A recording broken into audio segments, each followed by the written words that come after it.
আগামীকাল বিকেলে নবান্ন থেকে আমি এবং সংশ্লিষ্ট দপ্তরের মাননীয় মন্ত্রী সিএস এফএস এবং অন্য আধিকারিকদের উপস্থিতিতে অগ্নিমিত্রা পাল এবং আমি একটি ফর্ম পাবলিশ করব, যেই ফর্ম অন্নপূর্ণা যোজনায় ফিল আপ করতে হবে এবং আমরা কালকেই বিস্তারিত বলবো।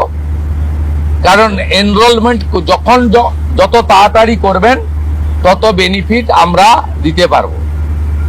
আমাদের অন্নপূর্ণা যোজনার প্রক্রিয়াটা শুরু হয়ে যাবে কাল থেকে। যেমন যেমন ফর্ম ফিল আপ হবে তেমন তেমন ৩,০০০ টাকা ট্রান্সফারও শুরু হয়ে যাবে। আর যতক্ষণ না ৩,০০০ টাকা ট্রান্সফার হচ্ছে, স্বাস্থ্যসাথী যেমন কন্টিনিউ রাখা হয়েছে আয়ুষ্মান ভারত কনভার্ট না হওয়া পর্যন্ত, এখানে আপনার লক্ষ্মী ভান্ডারকেও কন্টিনিউ করা হবে। বিস্তারিত কালকে আপনারা জানতে পারবেন। ফর্মের কপিও আপনারা কালকে পাবেন। অফলাইন অনলাইন অবশ্যই থাকবে।